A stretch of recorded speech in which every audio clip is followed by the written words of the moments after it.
Salam, hər vaxtınız xeyir olsun. Edu Company 14 iyun 2025-ci ilin sınağının suallarına bir yerdə baxaq. Deməli, birinci sualda qanuna uyğunluğu müəyyən edin və sual işarəsinə uyğun gələn variantı tapmağımızı istəyir. Şəkil ədəd əlaqələri ilə bağlı bir sualdır. Birinci nümunə şəklimizə baxsaq, görürük ki, 1 üstəgəl 0 bizə 1-i, burada da 0 üstəgəl 1 bizə 1-i verir. Yəni, kənarda diagonal şəklində verilən rəqəmləri cəmlədikdə, ortadakı 1-i verəcək. Üfüqi və şaquli rəqəmləri cəmlədikdə isə bizə 3-ü verəcək. Yəni 1 üstəgəl 2 bu 3-ü verir. Burada da 1 üstəgəl 2 bizə 3-ü verir. İndi biz buradan baxsaq, deməli 240-ı almaq üçün biz toplamalıyıq. 102 üstəgəlinsin B bizə verməlidir 240-ı. Buradakı bizə verəcək B-ni 240 çıxılsın 102 bərabərdir 138. 69 ilə 51-in cəmi 120-ni verir. A-nın da üstünə 97 gəldikdə bizə verməlidir 120-ni. A da olacaq 120 çıxılsın 97 23. Deməli, bizdən A üstəgəl B-ni, yəni 23 üstəgəlinsin 138 istəyir. O da bizə verəcək 161-i olur doğru cavab C variantı. Qanuna uyğunluğu müəyyən edin və sual işarəsinin yerinə uyğun gələn variantı tapın. Görürük ki, sütunların sayı həddən artıq çoxdur və birinci düşünürük ki, sütunlar üzrə nəsə bir qanuna uyğunluq ola bilər. Baxırıq ki, 0-dan 0-dan 0 alıb, 1-lə 1-dən 1 alıb. Ola bilər ki, 1-in üstünə 1 gəlsin, bölsün 2-yə, bizə cavab versin 1-i. 5-in üstünə 3 gəlib, bölsək 2-yə, bizə 4-ü verər. 7-nin üstünə 3 gəlsək, bölsək 2-yə 5, 12 üstəgəl 18, 30 bölsək 2-yə 15. Deməli, yuxarıdakı ikisini cəmləyir, 7 üstəgəl 9. 16, bunu da bölsək 2-yə. 8-i verəcək bizə, doğru cavab olacaq 8 C variantı. Üçüncü sualda hansı şərt mütləq doğrudur? Görürük ki, L üstəgəl K üstəgəl L 7 ilə bitib. Yəni, 2 dənə L-in üstünə K gəldikdə, 2 dənə L üstəgəlinsin K bizə verməlidir 17-ni. Çünki burada da 2 dənə L ilə K-nı toplayanda yadda 1 qalıb. Burada da 2 dənə L ilə K-nı toplayanda sonu 7 ilə bitib. Yəni 2L üstəgəl K 17-dir. İndi birinci şərtə baxsaq, K bərabərdir 17 çıxılsın L-ə. Buradan alsam 2L-i digər tərəfə keçirsəm, olacaq K bərabərdir 17 çıxılsın 2L. Yəni birinci şərtimiz doğrudur. Hər halda bizdən mütləq doğrunu istəyir, yəni bütün hallarda doğru olmalıdır. K vurulsun L böyük olmalıdır 8-dən. İndi K ilə L-in yerinə ədədlər verək.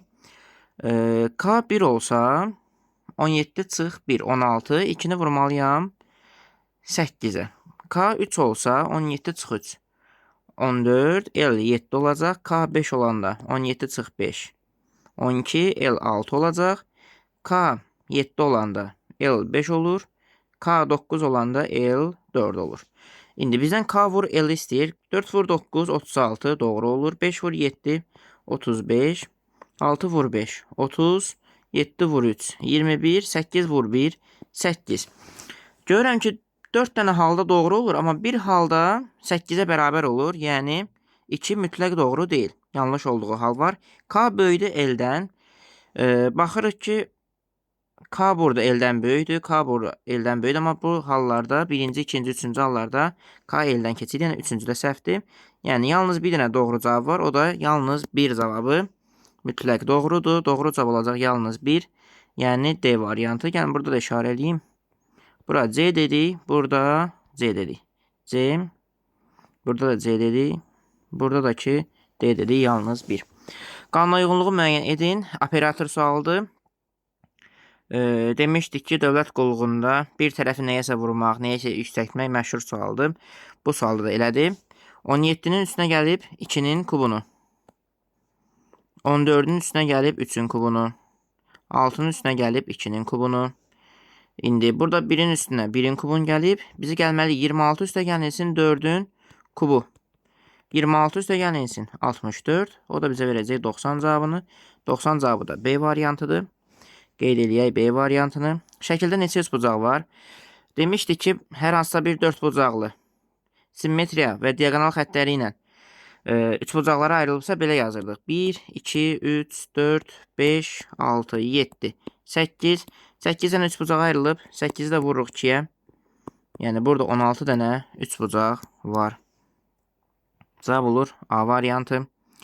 Verilmiş hansı iki sözün hərflərinin hər birindən yalnız bir dəfə istifadə etməklə yeni söz yaratmaq olar? İndi burada variantlara bir baxmaq lazımdır. Misal üçün başlayaq A variantından 2, 5. Hərflərin yerini qarışdırsaq. Tutaq ki, T, A, P, L, O, T.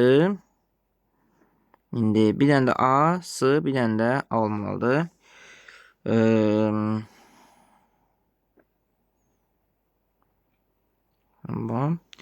B variantına baxsaq 1 ilə 3. S başlasın, sonra A, K, Y, İ, N, S, bir dənə daha. B variantında hansı söz? Sanksiya sözü yaranır. B variantında tapdıq sözü bəxtimiz gətirdi. Cavab olur sanksiya sözü. B variantı, yəni 1 ilə 3-ün yaranmasından əmələ gəlir. Qeyd eləmədik B variantını, qeyd edək. Bəlkə də səhv tapdıq. 7. Korluq və qəflət sözlərinin yaxın mənalı sözü tapın. Korluq və qəflət sözlərinin yaxın mənalı sözü tapın. Korluq və qəflət yəqin ki, cahillik olacaq. Yəni doğrunu görməmək olacaq. Doğru cavab A variantı, cahillik. Qanuna uyğunluğu müəyyən edin. Şəklin tamamlanmasıdır. Baxaq indi şəklə. Biz bu şəkli tamamlasaq. Bucağa. İndi buradakı qırmızı xətlər olmalıdır bizim cavabımızda. C variantı səhvdir. Düz bucaqlı yoxdur. Ortadakı xətti də çəkməmişik. Bəli, ortada xətti olmalıdır. Y variantı səhvdir. B variantında səhvdir.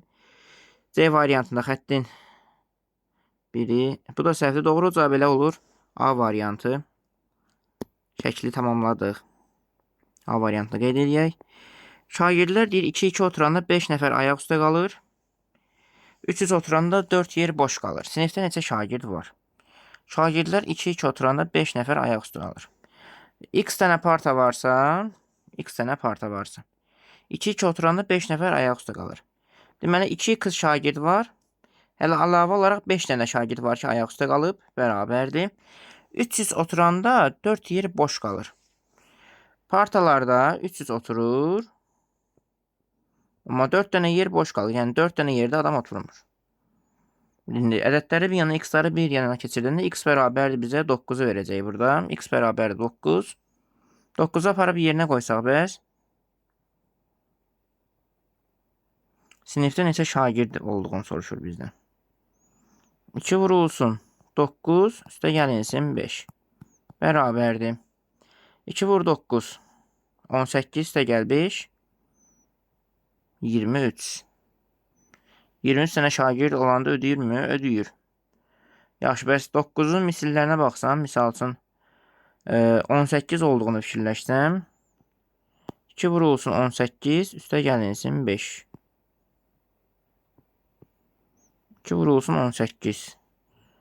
36 üstə gəlinsin 5. 41. 41 cavabı yoxdur. Cavab tək ədəd olacaq, tək ədəd olmağına. Yəni cavab 39 olacaq. Sinifdə neçə şagird var? Bu suala baxaram sonra. Bu sualda nəsə problem var. Cavab tək ədəd olmalıdır.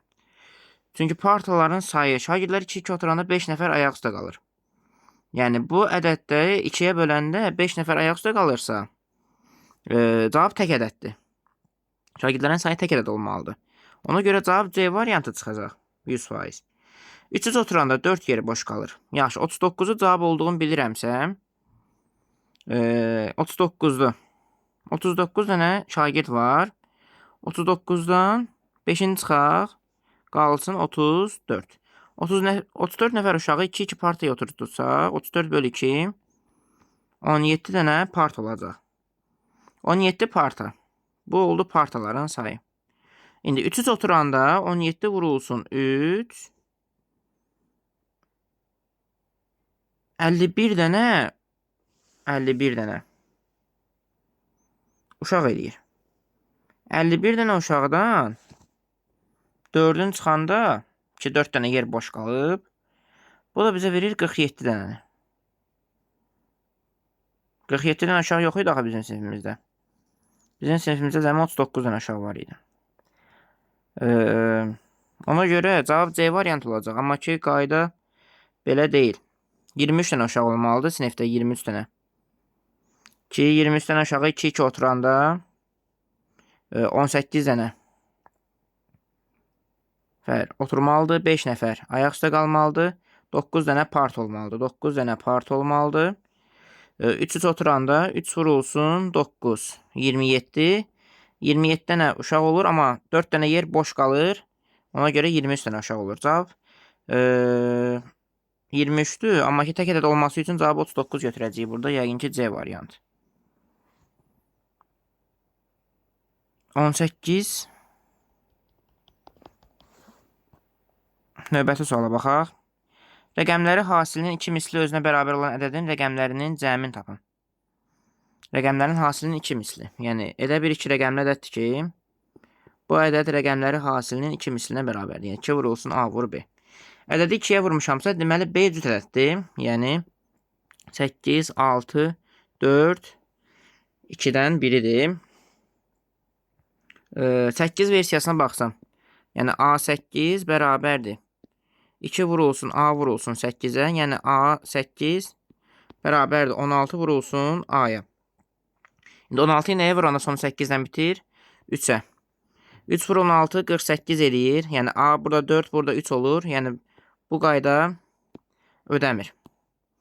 B-nin 8 versiyası. B-nin 6 versiyasına baxsaq, A6 bərabərdir. 2 vurulsun A vurulsun 6. Yəni A6 bərabərdir 12 vurulsun A. A-nın yerinə 1 qoysam 16 olar. 2 qoysam 24. 3 qoysam 12 vur 3 36. Görürəm ki, həqiqətən 12 vurulsun 3. A-lar bir-birinə bərabər oldu. Hər ikisi 3 oldu. Deməli, cavab olur 36. Bizdən də həmin ədədin rəqəmlərin cəmini istəyir. 3 + 6 bizə verir 9 ədədini.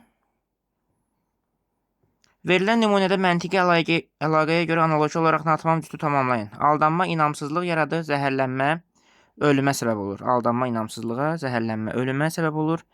Y variantıdır. Biz yuxarıda yenə cavabları qeyd eləmədik. Burada elədik.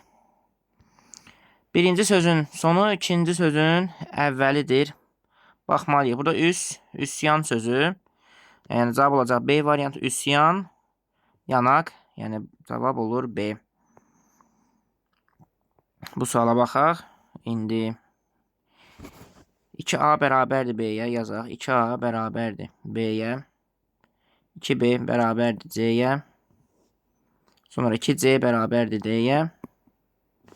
2D bərabərdir B-nin kvadratına. 2D bərabərdir B-nin kvadratı.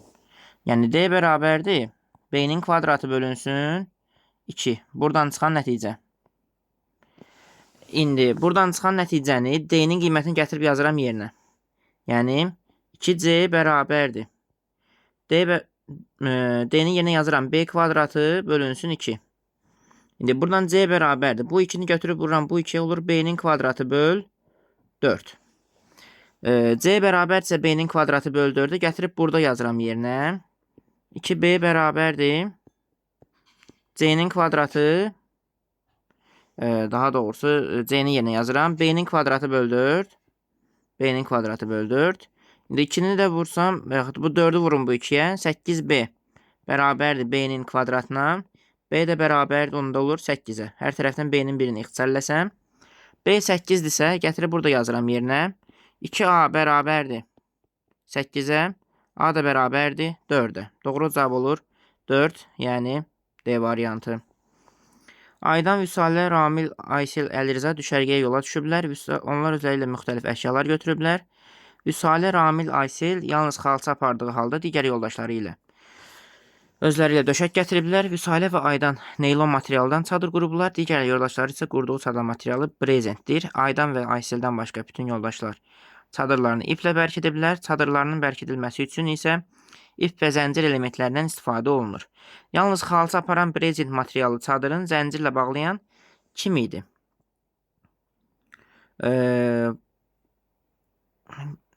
Mətnin məntiqi təhlilidir. Burada cədvəl qurmaq lazımdır. Amma cədvəl qurmadan görə həll edə bilirikmi? Bizdən istəyir, yalnız xalça aparan brezent materialı çadırını zəncirlə bağlayan kimdir?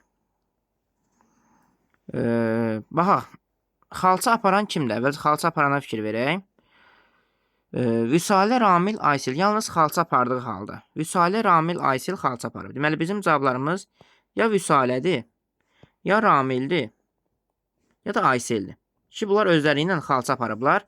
Qalan yoldaşları döşək gətiriblər. Digər yoldaşları qurduğu material brezentdir. Vüsalə ilə Aydan neylon materialdan istifadə ediblər. Qalanları brezentdən. Bizə də brezent lazım idi. Deməli, Vüsaləni atırıq. Çünki Vüsalə neylon materialdan istifadə edib. Qalmışıq Ramil ilə Aysel arasında. Və deyir, zəncirlə bağlayan kimdir? Baxaq indi. Aydan və Ayseldən başqa bütün yoldaşları çadırı iplə bərkidiblər. Aydanla Aysel deməli başqa materialla bərkidiblər, yəni zəncirlə bərkidiblər. Deməli, Ramil iplə bərkidibsə, Aysel zəncirlə bərkidib. Doğru cavab olur Aysel, yəni A variantı. Hərəkət boyu yol ayrıcılarına yaxınlaşanda sağ tərəfdəki oxdan faydalanın. Həmin yerdə ox yoxdursa, yol ayrıcına hərəkəti düzünə davam etdirin. Sual əvəzinə uyğun olan variantı seçin. İndi biz yuxarıdan aşağı gələcəyik. Tutaq ki, K hərfindən deyir, G hərfini almışam. Bunu necə alır? K hərfi haradadır? K hərfini tapa bilmirik. K hərfi buradadır. Şəklin hamısının düşməsini istəyirəm. Amma ki, düşmür. Bura K hərfidir. K hərfi buradan başlayıb. İndi üzü aşağı gələndə sağla sol yerini dəyişir. Bu hissə sağ hissədir. Təsəvvür edək ki, biz əks istiqamətdə gəlirik. Sağla sol yeri fərqlidir. Sağ, sol. Əgər yox, mən bu istiqamətdə gedirəmsə, sağla solum öz yerindədir. Sağ, sol. Üzü sağa hərəkət edirəmsə, sol yuxarıdır, sağ aşağıdır. Üzü sola hərəkət edirəmsə, sağ yuxarı, sol aşağıdır. Misal üçün, K hərfindən başlasaq. Gəldik bura. İndi bizim sağımız bu işarədir. Deyir ki, dönək sağa. Gəldik bu istiqamətdə. İndi isə sağımızda bu işarə var. Deyir, düş aşağı. Düşdük aşağı, gəldik bura. İndi sağımızda heç bir işarə yoxdur. Ona görə bir pillədə düşürük aşağı. Sağımızda artıq sola dön işarəsi var. Döndük. Dönəndən sonra sağımızda heç bir işarə yoxdur. Yenə düz davam edirik. Sağımızda var aşağı düşmə işarəsi. Aşağı düşdük. Sağımızda heç bir işarə yoxdur.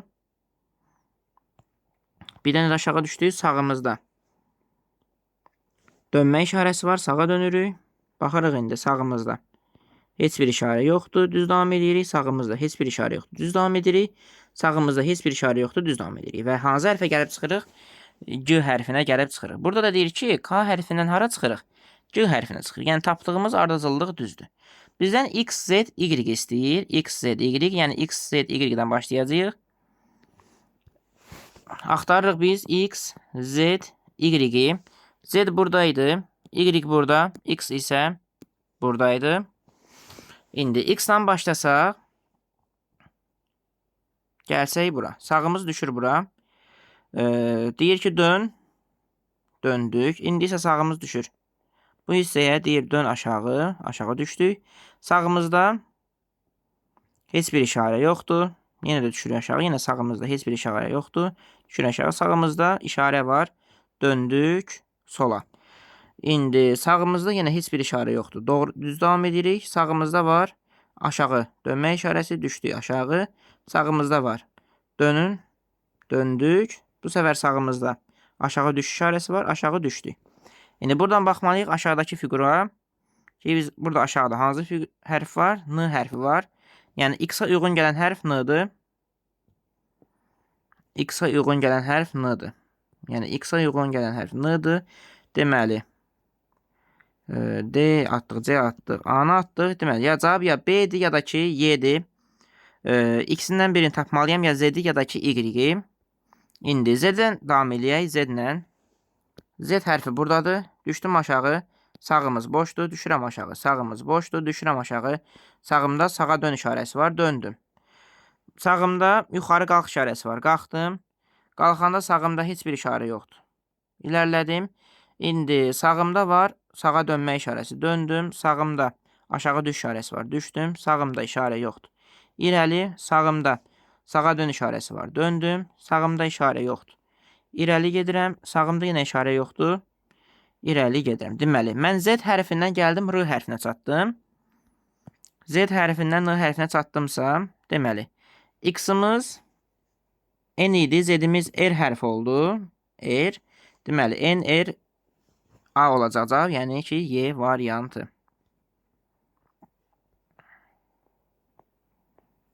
İndi sınıq xətdir. Hansı xanalardan keçə bilməzi soruşur. İnşallah bütün xətt üzlər yerləşər, amma ki yerləşmir. Burada qara üzlər var. Neyse, artıq belə bitər eləyək. Əslində belə tutsam izah eləyə bilərəmmi? Sınıyaq. Belə yerləşir. Gəlin bu sualı belə izah eləyək. Demişdik ki, qara kvadratlar gördükdə oradan mərkəzə doğru bir dama keçərək xəttlər çəkməliyik. Bunu da buradan birləşdirəcəyik. Boz xəttləri gördükdə boz xəttlərdən keçən paralel xəttlər çəkməliyik. Bunları da birləşdirək. Buradan ortaya doğru bir xətt. Sonra indi isə xəttləri birləşdirək, alınan xəttləri. İndi bu xətt gəlib buradan dönüb bu xəttlə birləşsin. Bu xətt də buradan dönməlidir məcbur. Bu boz xəttləri buradan birləşdirək. Bu xətti buradan birləşdirək. Bu ucu buradan birləşdirək. Sonra bu boz xəttə boz xanadan da keçək. Hamısı birləşdi. Hansı xanadan keçə bilmədik? 5 ilə 4-dən keçə bilmədik. Doğru cavab olur Y variantı. Davam edək. Qayıdaq planşet vəziyyətinə. Qardaşı anadan olanda Məmmədin 11 yaşı var idi. İndi onların yaşlarının cəmi 43-dür. Məmmədin indi neçə yaşı var? Qardaşı anadan olanda Məmmədin 11 yaşı var imişsə, yəni Məmməd qardaşından 11 yaş böyüdür. Qardaşın x yaşı varsa, Məmmədin x üstəgəl 11 yaşı var. Bunların yaşlarının cəmi 43-dür. Yəni x üstəgəl 11 bərabərdir 43-ə. 2x bərabərdir 43 çıxılsın 11-ə. 2x bərabərdir 32-yə. X də bərabərdir 16-ya. 16 Məmmədin yaşını soruşur bizdən. Məmməd 16 üstəgəl 11-dir. Bərabərdir 27. Cavab olur 27. Yəni Y variantı. Deyənə qanuna uyğunluğu müəyyən edin. Sual işarəsinə uyğun variantı tapın. İndi baxaq görək. 3 vurulsun 5 çıxılsın 1. Vurulsun 5 çıxılsın 1. Burada bölünsün 5 üstəgəl 1. Bölünsün 5 üstəgəlinsin 1 olub. Vur 3 çıx 1. Vur 3 çıx 1. Deməli olmalıdır böl 3 üstəgəl 1. Böl 3 üstəgəl 1. Böl 3 üstəgəl 1-ə baxırıq indi. Burada üstəgəl 1 böl 3 olub. Bu A variantı səhvdir. Böl 3 üstəgəl 1. Böl 3 çıx 1 olub. B səhvdir. Böl 3 üstəgəl 1. Böl 3 üstəgəl 1. Doğru cavab C variantıdır. C variantı ardıcıllığımızı ödəyir. Kakoroda ardıcıl ağ rəngli xanalar əmələ gətirib. Kakoronu həll eləmək lazımdır. Cüt və tək ədədləri müəyyən eləmək lazımdır. Burada qaydalarımız var. Şablon qaydamız 16-dır. 16-nı düzəltmək üçün biz yalnız 7 və 9-dan istifadə etməliyik. Və 9 ilə 7-ni belə yazırıq. 9, burada da ki 7. İndi 11 ilə 7 çıxsaq 4 qalır. 4-ü düzəltmək üçün 1 və 3-dən istifadə etmək lazımdır. 12-dən 9 çıxanda 3 qalır. 3-ü düzəltmək üçün 2 ilə 1-dən istifadə etmək lazımdır. Sonra burada da 16 var. Yenə 7 və 9-dan istifadə etməliyəm. Bura yazaq 7, bura yazaq 9. İndi baxaq. 18-dən 7 çıxacaq. 11 qalacaq. 20-dən 3 çıxanda 17 qalır. 17-ni düzəltmək üçün yalnız 9 və 8-dən istifadə edə bilərəm. İndi 8 üstə gəlinsin 9. Bizə 17-ni verir. 17-nin üstünə mən 5 gəlməliyəm ki, bizə 22-ni versin. 5 bir 3-ün cəmi bizə 9 verir. 9-un da üstünə 2 gəlməliyəm ki, bizə 11-i versin. 9, 2, 7, 18-ini verir və hamısı ödəyir. Deməli, bizdən tək və cüt ədədləri istəyir. Cüt ədədlər oldu. T və N cütdür. Qalan hamısı təkdir. T və N cüt, qalan hamısı tək. T və N. Yəni B və Y. B ilə Y cüt olmalıdır. Qalan hamısı tək olmalıdır. Cavab olur B variantı. Doğru cavab. Evdən saat 14:05-də çıxmalı adam dəqiq işləyən saata güzgüdən baxanda şəkildəki vəziyyəti görür. Hansı cavab variantında həmin adamın evdən çıxana kimi qalan vaxtı dəqiqələrlə doğru göstərilib? 14:05. 14:05-də evdən çıxmalıymış. 14:05. İndi biz saata baxaq. Saatın güzgü əksini çəksək. Elə üstündə çəkək saatın güzgü əksini. Balaca əqrəb burada olacaq, böyük əqrəb olacaq. Güzgü əksində burada. Buradakı saat bizə göstərəcək. Balaca əqrəb 13. Saat 13'ü keçib. 13. 50'ni göstərir bizə.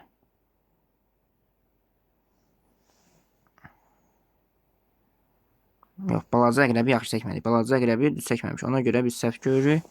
15 dəqiqə vaxt qalmayıb. Balaca əqrəbin saat güzgü əksini çəksək, balaca əqrəb bura düşəcək, böyük əqrəb düşəcək bura. Saat olacaq 12:50. Bunları çıxsaq bir-birindən 5-dən 0, 5, 6-dan 50, 15 dəqiqə. Burada qalacaq 1 saat. 1 saat 15 dəqiqə eləyəcək 75 dəqiqə. Cavab olacaq B variantı. Deyir, akvarium qalın xətlərlə bloklanıb. Akvarium məsələsidir. Akvarium məsələsində yuxarıdakı və soldakı rəqəmlər dolacaq xanaların sayını göstərir. Yəni, burada 5 dənə xana varsa, 5 rəqəmi varsa, 5 dənə xana dolmalıdır. Və bu su yuxarıdan aşağı eyni səviyyədə dolmalıdır. Burada 5 dənə xana dolacaqsa, bu 5 xananın 5'ini də doldururuq.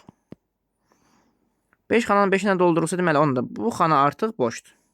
Mən bunun əksinə, buradan 4 xana doldurub, buradan 5-cini doldura bilmərəm. Çünki suyu tökəndə su eyni səviyyədə olmalıdır bütün xanalar üçün. Ona görə bu xanadan 5'ini də doldururuq. İndi, akvariumun yuxarı səviyyəsinin dolması üçün aşağı səviyyəsi dolmalıdır birinci. Çünki su birinci aşağı dolur, sonra yuxarı dolur. İndi, davam eləsək, baxaq görə burada başqa ipucumuz varmı? 4, 2 xana dolmalıdır. Burada bir dənə də ipucumuz var. Bu 2 xanası da ipucudur. Baxırıq ki, 2 dənə xana dolmalıdır. Yenə bayaqki qaydakı kimi buradakı 2 dənə xananı doldurub. Bunları boş qoya bilmərəm. Çünki bu akvariumun sərhədləri daxilində su eyni səviyyədə olmalıdır. Ona görə buradakı bütün xanalar boş xanalar olacaq. Boş, boş, boş, boş. Bu 2 xana isə dolu xana olacaq. Ki, bu 2 dənə xana dolsun buradan. Bu 2 xananın dolması üçün akvariumun aşağıdakı səviyyədəki xanaları dolmalıdır. Ki, su ora qədər yüksələ bilsin. Və buradakı 4 dənə xana dolub artıq bu sütunda deyə. Bu 2 dənə xana boş olmalıdır. Və eyni səviyyədə olan bütün xanalar boş olmalıdır. İndi burada 2 dənə dolu xana olmalıdır deyə bu sütunda. Xananın biri var, amma digəri yoxdur deyə. Y hərfi dolu olacaq, amma üstü boş olacaq.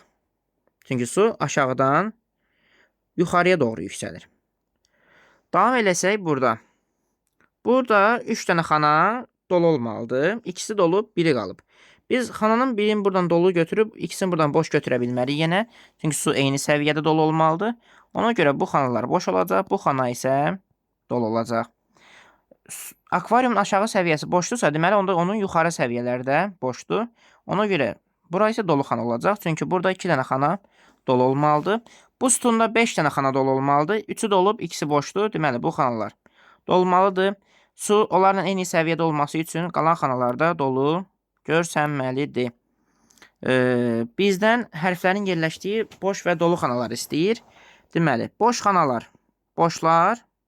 Biri O hərfidir, bir dənə də ki V hərfidir. Qalan bütün xanalar doludur. O ilə V boşdur. O ilə V-nin boş olduğu cavab A variantıdır. Qeyd edək A variantını. Şərti operatoru həll edin. Birinci başlayırdıq mötərizənin içindən. Yəni 6 3 bucaq 7-dən. 6 kiçikdir 7-dəndir deyə birinci bu düsturdan istifadə edirəm. 6 3 bucaq 7 bərabərdir. 6 üstə gəl 7. Burada da 7 çıxılsın 6. Bərabərdir cavab 13. 13 3 bucaq. İndi 3-dən 5-dən istifadə etsək, 3 yenə kiçikdir 5-dən. Ona görə yenə bu düsturdan istifadə edirəm. 3 bucaq 5. Bərabərdir. 3 üstə gəl 5. 5 çıxılsın 3. 8 bölünsün neçə olacaq? 2 bərabərdir 4. Deməli 13 3 bucaq 4 hesablayıram. Görəm 13 böyükdür bərabərdir 2 vurulsun 4-dən. Ona görə keçirəm ikinci düsturdan istifadə edirəm. 13 3 bucaq 4 bərabərdir. 13 üstə gəl 4.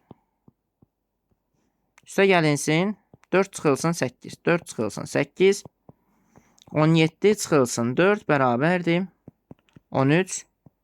13. Doğru cavab olacaq. 13 yəni B variantı. Bunkerdə hərəkətdə olan başdan kürələr dəydikdən sonra kürəcik məsələləridir.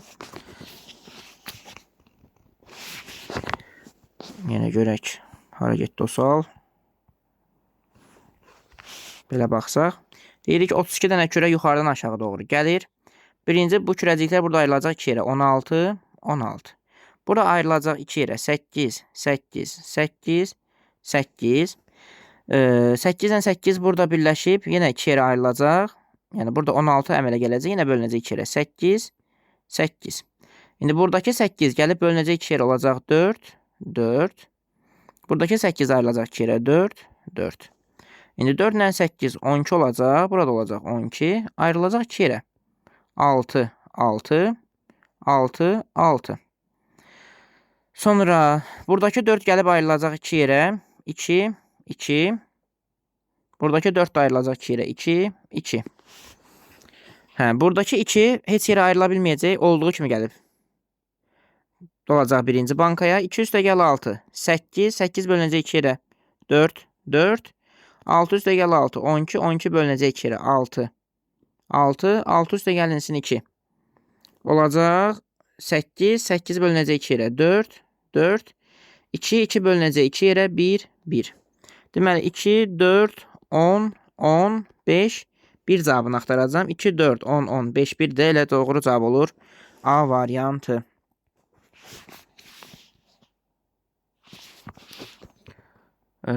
Haradaydıq? Buna baxdıq. Buna baxdıq. Davam edək. Bu suala baxdıq. Axırıncı dəfə. Burada A variantını qeyd edək. Bu suala baxaq. Şəkil əlaqəsidir. C üstə gəl, Y üstə gəl, F. M çıx, A, B, D-ni istəyir. Yaxşı. 7-dən 11-ə üstünə gəlib 4-ü. Burada da üstünə gəlib 4-ü. Yəqin ki, burada da üstünə gələcəm 4-ü. Bizə verəcək 19 cavabını. 19-un da üstünə 4 gəlsən, burada çünki dairə işarəsi var. B olacaq, yəni 23. İndi baxıram, 20-dən 23-ə üstünə gəlib 3-ü, 3 bucaqlarda. 23, görəm ödəyir. 23 üstə gəl 3, 26, 26 üstə gəl 3, 29, 29 üstə gəl 3, 32. Əla. İndi kvadratlara baxsaq. Kvadratlarda 25-in 29-un üstünə 6 gəlib. 23-ün üstünə 6 gəlib. 17-nin üstünə 6 gəlib.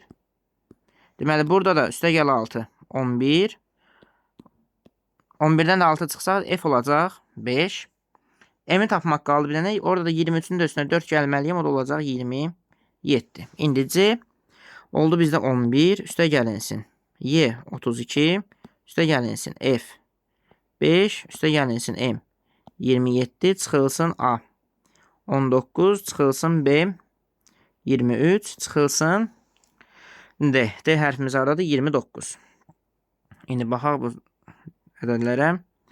11 ilə 32 bizə verir 43. Üstə gəl 5. 48. Üstə gəl 27. 48-in üstünə 27.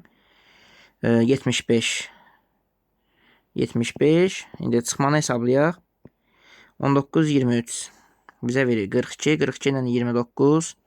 71. 75 çıxılsın 71. Bərabərdir 4. Cavab olacaq 4. 4-dəki C variantıdır. Verilmiş fiqurun sahəsini tapın. Şəkillər böyükdür biraz.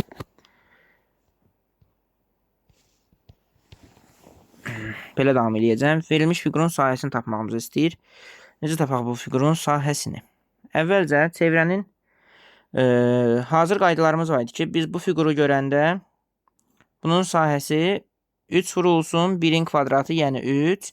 Bu da 3 vurulsun 4-də 3. 3-ün 4-də 1 hissəsi daha doğrusu. 3-ün 4-də 1 hissəsi 4-də 3 eləyirdi. 4-də 3-dəki 0,75 idi. Yəni bunun sahəsi 0,75-dir. Bu hissənin də sahəsi həmin o kvadratdan, yəni 1 vurulsun 1 edirdi kvadratın sahəsi. Bizə 1-i verirdi. 1-dən də çıxırdım. 1-dən çıxırdım. 0,75-i mənə verirdi 0,25-i. Bizə də bunun da sahəsinin 0,25-idir. Yəni bax bu hissənin sayı. İndi sayaq 0,25-ləri saysaq, bir dənə 0,25, 2 dənə 0,25, 3 dənə, 4 dənə, 5 dənə, bu da olacaq 6 dənə. 6 dənə 0,25. 6 vurulsun 0,25 bizə verəcək 1,5. Cəmləyəcəm bunları. Neçə dənə 0,75 var. Bu 0,75. Bu 1-i, bu 2-si, bu 3-ü. Sonra burada 4-üncüsü var. 4 dənədir. 4 vurulsun 0,75. Bizə verəcək 3 tamı.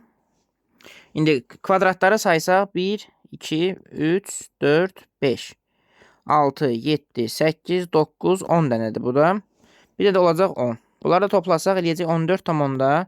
14,5 də bizə verəcək C variantını. Deyir 4 nəfər eyni düzbucaqlı formasında olan kağızı 8 bərabər düzbucaqlıya bölür. Alınan düzbucaqların perimetri 120, 86, 54, 40 cm-dir. Onlara verilən düzbucaqlı kağızın perimetri nə qədərdir? Bunu asan yolla izah edəcəm bu sualda. Mövzu izahında bütöv şəkildə baxarıq mövzuya. 4 nəfər eyni düzbucaqlı formasında olan kağızı 8 bərabər düzbucaqlıya bölüb. Alınan düzbucaqlardan birinin perimetrini verib. Birinin perimetrini veribsə, əvvəlcə bunların hamısını toplayırıq. 120 üstəgəl 86, üstəgəl 54, üstəgəlinsin 40.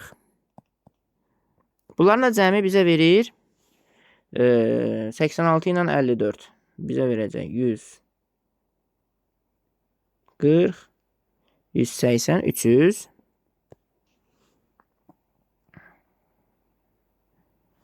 Səkkizin də bölənlərini yazsaq. 1, 8, 8, 1, 2, 4, 4, 2. Bunları cəmləsək. 1 üstəgəlinsin 8, üstəgəlinsin 2, üstəgəlinsin 4. Bizə verəcək 15-i 8-in bölənlərini yazırıq. Sonra isə topladığımız ədəd, toplayıb tapdığımız ədəd 300-dür. Bölürük onu 15-ə. Bizə verir 20 cavabını. Cavabımız olacaq 20. Yəni A variantı. Fiqurların saat əqrəbinin hərəkəti istiqamətdə dönəndən sonra paralel köçürülərək bir vəziyyətdən digər vəziyyətə keçib, şəkillərə uyğun rəqəmləri bu şəkillərin alınması üçün alınan minimum dönmə bucaqlığının azalma ardıcıllığı ilə dözün. Əla. Oxlarla həll eləyək bu sualı. Bura. Biz qalın xətli vəziyyətdən qırıq-qırıq xət vəziyyətinə gələcəyik və saat əqrəbi istiqamətində dönməliyik. Saat əqrəbi istiqamətində qalın xətdən qırıq-qırıq xət vəziyyətinə gəlsək, təxmini dönməliyik burada 170 dərəcə. 170 dərəcə dönməliyik. Burada bu istiqamətdə bir ox qoyaq, sonra isə bu istiqamətdə bir ox qoyaq. Biz gəlməliyik bu xətdən bu xəttin üstünə, təxminə 90 dərəcədən biraz böyüdür. Deyirəm ki, 100 dərəcə dönməliyəm. Belə bir istiqamətdə ox qoyaq. Burada da belə bir istiqamətdə ox qoyaq. Belə baxsaq buna. Deməli. Burada dönməliyik təxmini 150 dərəcə dönməliyik. Çünki 180 dərəcə o qədər yaxın deyil. Uzaqdır, 150 dərəcə deyək. İndi qalın xətli vəziyyətdən qırıq-qırığa gəlməliyik. Ürəyə belə bir ox qoyaq. Burada isə belə bir ox qoyaq. Biz təxmini burada dönməliyik 250 dərəcə. 270-ə çox yaxındır. Burada isə buradan bura dönməliyəm. Bura bucaq. Balaca bucaqdır. Təxmini deyək buna 60 dərəcə. İndi bizdən burada azalma ardıcılığı ilə düzməyimizi istəyir. Azalma ardıcılığına görə ən böyük 4'dür, sonra 1'dir, sonra 3'dür, sonra 2'dir, sonra isə 5'dir. Cavab 4, 1, 3, 2, 5. 4, 1, 3, 2, 5 cavabı. Yəni cavab C variantıdır. Verilmiş Hitori'də bəzi xanalar elə qaralayın ki, hər bir sətir və hər bir sütun üzrə rənglənmiş xanalar hərfləri təkrarlanmaz.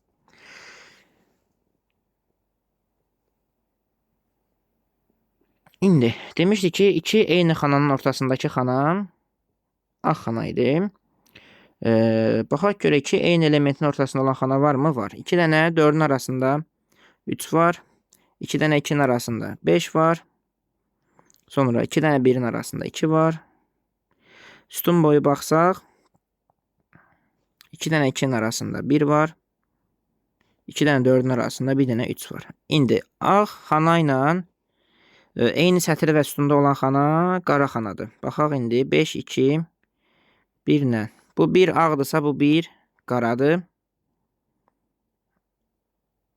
3 ilə eyni sətir sütunda olan yoxdur. 5 ilə eyni sətir və sütunda olan yoxdur. 2 ilə də yoxdur. Demişdik ki, qara xananın ətrafı ağ xana olmalıdır. Bu 2 ağdırsa artıq bu qaradır. Bu 4 ağdırsa, ağdan ağa yol olması üçün 4 ilə 2, bu 4 ilə bu 2 arasında yol olmalıdır axı. Bu 3, ona görə ağ xana olmalıdır. Bu 3 ağ xanada amma bizə heç bir fayda vermir. Qara xananın 4 tərəfi ağ xana olmalıdır. Bu 1 də ağ xanadır. Sonra baxaq görək bizə başqa ipucu 5, 3, 3, 1, 1, 3. Yaxşı. Demişdik ki, 2 eyni elementdən, 2 dənə eyni elementdən uzaqda duran ortaq element qara xanadır. Yəni bu 2 dənə 4 yanbayandırsa artıq bu xana qara xana olacaq. Biri ağdır. Qara xananın 4 tərəfi ağ xana olmalıdır. Buradakı 4'lərin isə biri qaradır, biri ağdır.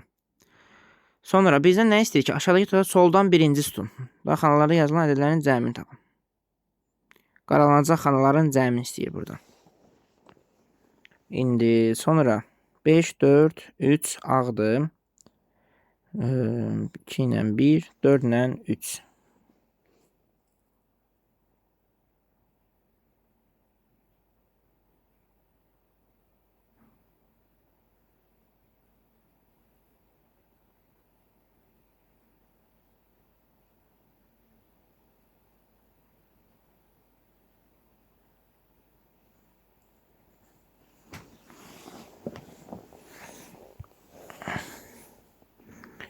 Yirmi 28 nömrəli suala baxaq. 28 nömrəli sual Hitorini həll eləməyimizi istəyir. Allah hərfləri təkrarlanmasın. Deməli, demişdik ki, əvvəlcə 2 eyni elementin ortasında duran xanaları seçməliyik. Sətir boyu baxsaq birinci, 2 dənə 4'ün arasında 1 dənə 3 var. 2 dənə 2'nin arasında 1 dənə 5 var. 2 dənə 1'in arasında 1 dənə 2 var. Başqa sətir boyu 2 eyni elementin arasında olan xana yoxdur. Sütun boyu baxsaq 2 dənə 2'nin arasında 1 dənə 1 var. 3, 4, 1, 5, 2 yoxdur. Burada 2 dənə 4'ün arasında 1 dənə 3 var. Bu 1 ağdırsa bu qaradır. Qaranın 4 tərəfi ağ olmalıdır. Qaranın 4 tərəfi ağdır. Bu 2 ağdırsa bu qaradır. Qaranın 4 tərəfi ağdır. İndi ağdan ağ xanaya yol olmalı deyə bu 3 də ağ olmalıdır. 2 eyni elementdən uzaqda duran olan eyni element qara xanadır. Yəni bu 2 dənə 4 yanbayandırsa artıq onlardan uzaqda duran 4 qara olmalıdır. Qaranın 4 tərəfi bilirik ki, nədir? Ağdır. Qaranın 4 tərəfi ağdır. Bunlarla eyni olan sətir sütun boyu yoxdur. 3, 1, 2, 1, 4, 3.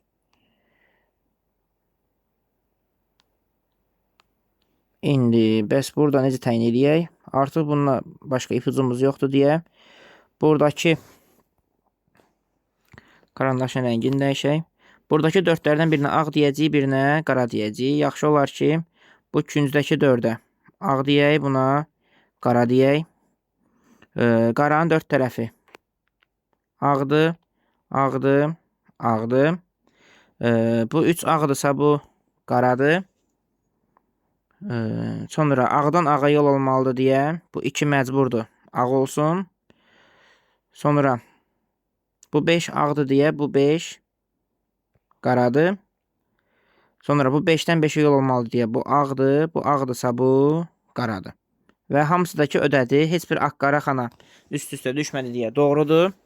Bizdən soldan birinci sütunda qaralanacaq xanaları istəyir. Qaralanacaq xanalar 3 ilə 1-dir. 3 də gəlinsin 1. Bizə verəcək 4 cavabın, yəni cavab olacaq C.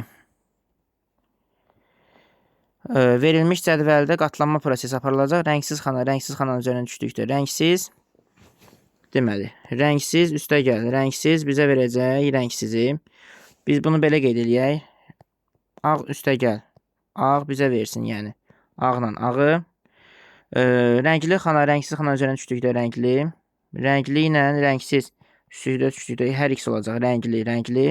Rəngliləri də x ilə göstərək. X, x, x. Rəngli ilə rəngli üst-üstə düşdükdə isə olacaq hər ikisi rəngsiz. Şəkil əvvəl birinci xətt üzrə qatlanır. Yəni bu sütun üstünə qatlanacaq, bu sütunun üstünə qatlanacaq. Qatlayaq.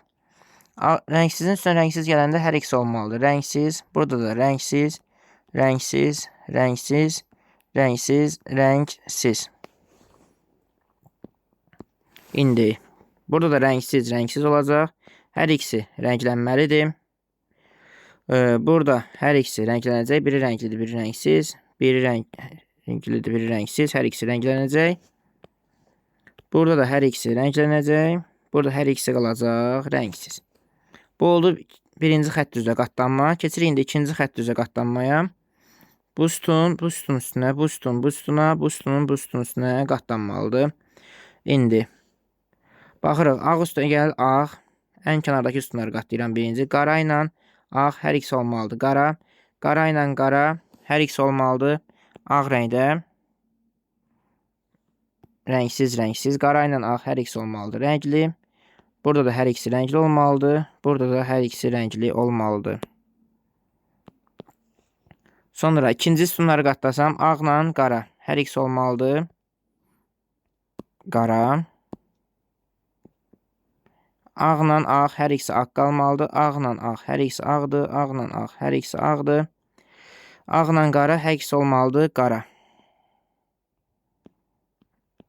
Ağla ağ hər ikisi ağ qalmalıdır. Sonuncu sütunlar qaldı. Yanaşı olan sütunlar ağla ağ. Burada olub ağla qara hər ikisi olacaq. Qara. Burada ağla qaradır. Hər ikisi olmalıdır. Qara xana. Ağla qaradır. Hər ikisi olmalıdır. Qara xana. Ağla qaradır. Hər ikisi rənglənməlidir. Hər ikisi qara xana olmalıdır. Sonuncu xanaların hər ikisi rəngsiz xanalardır. İndi qaldı bir dənə üçüncü xətt üzrə qatlanma. Üçüncü xətt üzrə qatlanmada yalnız bu sütunlar üst-üstə qatlanacaq. İndi ağ buradakı baxsa, buradan başlasa baxmağa. Ağ üstə gəlinsin, qara hər ikisi olmalıdır. Qara. Ağla qara hər ikisi olmalıdır. Qara, hər ikisi ağdır, ağ qalmalıdır. Burada hər ikisi qaralmalıdır. Burada hər ikisi ağ olmalıdır. Burada hər ikisi qaralmalıdır, rənglənməlidir. Bizdən ümumi neçə xanada qaralanmış olacaq deyir. Neçə xana qaralanmış olacaq sayaq. 1, 2, 3, 4, 5, 6, 7, 8, 9, 10, 11, 12, 13, 14, 15, 16, 17, 18, 19, 20, 21, 22, 23, 24.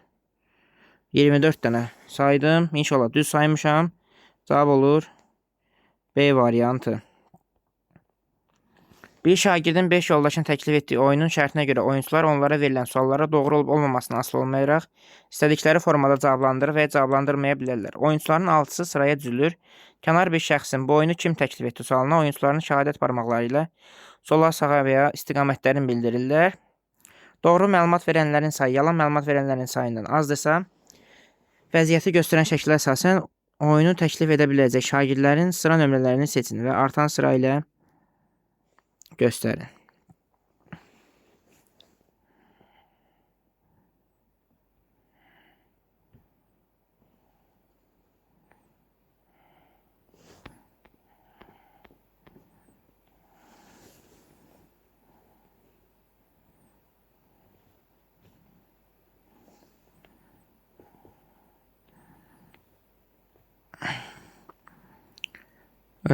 Burada baxacağıq oyunu.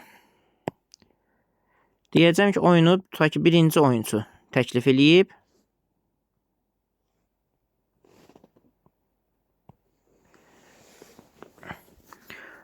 Doğru məlumat verənlər yalan məlumatların verilən sayına azdır. Yəni, doğru kiçik olmalıdır yalandan. Bu 6-cı adam deyir ki, 6-cı adam deyib ki, oyunu mən eləmişəm. Mən vermişəm. Birinci adam deyir ki, mən etməmişəm. Mən etməmişəm. İkinci adam deyir ki, oyunu göstərən soldadır. Bu adam deyir ki, sağdadır. 3-dən 5 isə heç nə demir. İndi fikirləşirəm. Deyirəm ki, oyunu birinci adam təklif eləyib. Birinci adam təklif eləyibsə. Onda birinci adam təklif eləyibsə. Birinci deyib, mən etməmişəm, yalan deyir. İkinci düz deyir. Bu 1 olsun, bu 2 olsun, 3 olsun, 4 olsun, 5 olsun. Bir də 6-cı adam olsun. Birinci adam yalan deyir. Çünki deyirəm ki, birinci adam təklif edib onu, yalan deyir. Deyir ki, mən təklif etməmişəm, amma ki, o təklif edib. İkinci adam düz deyir. Oyunu təklif eləyən soldadır. Üçüncü adam heç nə demir, bilmirik. Dördüncü adam deyir, sağdadır, yalan deyir. Beşinci adam heç nə demir, bilmirik. Altıncı adam deyir, mən eləmişəm, yalan deyir. Sonra oyunu deyirəm, burada yalanlar doğrulardan nədir? Azdır. Yalanlar, daha doğrusu tərsinə, doğrular yalanlardan azdır. Doğru kiçikdir yalandan. Yəni oyunu birinci oyuncu təklif eləmiş ola bilər. Deyirəm, oyunu ikinci oyuncu təklif eləyib. İkinci oyuncu. Oyunu ikinci oyuncu təklif eləyibsə, bir düz deyir. Deyir, mən təklif eləməmişəm, yəni doğrudur. 2 yalan deyir. Deyir ki, oyunu təklif eləyən soldadır. Xeyr, özü təklif eləyib oyunu. Üçüncünü bilmirəm, dördüncü yalan deyir. Deyir, oyunu təklif eləyən sağdadır. Beşincini bilmirəm, altıncı yenə yalan deyir. Çünki deyir, oyunu mən təklif eləmişəm. Yenə doğrular kiçikdir yalandan. Yəni, oyunu ikinci oyuncu da təklif eləmiş ola bilər. Çünki bizdən doğrular deyir ki, yalandan az olsun. Sonra oyunu deyirəm, üçüncü oyuncu təklif eləyib. Üçüncü oyuncu. Birinci oyuncu doğru deyir. Deyir, mən təklif eləməmişəm. İkinci oyuncu yalan deyir. Oyunu təklif eləyən deyir, soldadır. Xeyr, sağdadır. Üçüncü oyuncunu bilmirəm. Dördüncü oyuncu yalan deyir. Beşinci oyuncunu bilmirəm. Altıncı oyuncu yalan deyir. Yenə doğru kiçikdir yalandan. Yəni oyunu üçüncü adam da təklif eləmiş ola bilər. Çünki biz axtarırıq doğru kiçik olsun yalandan. Oyunu dördüncü oyuncu təklif eləsəm, birinci oyuncu doğru deyir yenə. Deyir, mən təklif eləməmişəm. İkinci oyuncu yalan deyir. Üçüncü oyuncunu bilmirəm. Dördüncü oyuncu yalan deyir. Çünki oyunu özü təklif eləyib. 5-i bilmirəm. 6-cı yenə yalan deyir. Yenə doğru kiçikdir yalandan. Yəni oyunu dördüncü oyuncu da təklif eləyə bilər. 1, 2, 3, 4 doğru cavab olur. D variantı. Tutaq ki, oyunu 5-ci oyuncu təklif eləsən olardı bəs. Birinci oyuncu doğru deyil. Mən təklif eləməmişəm. İkinci oyuncu yalan deyil. Oyunu təklif eləyən solda deyil, sağdadır. Üçüncü oyuncunu bilmirəm. Dördüncü oyuncu bu səfər doğru deyir. Deyir ki, oyunu təklif eləyən sağdadır. Çünki 5-ci adam təklif eləyib. 5-i bilmirəm. 6-cı yenə yalan deyir. Burada 2 doğru 2 yalan olur. Yəni yalanlar bərabər olur doğrulara. Biz maraqlıydı. Doğru kiçik olsun yalandan. 6-cı oyuncu təklif eləsə oyunu. Deməli, birinci doğru deyir. Mən təklif eləməmişəm. İkinci yalan deyir. 3-ü bilmirəm. 4 yenə doğru deyir. Deyir, oyunu təklif eləyən sağdadır. 5-i bilmirəm. Axırıncı adam da yenə doğru deyir. Deyir, oyunu mən təklif eləmişəm. Bu səfər doğru da böyüdü yalandan. Bizdə isə doğru kiçikdir yalandan istəyirdi. O da oldu 1, 2, 3, 4 halında. Yəni cavab olur D variantı.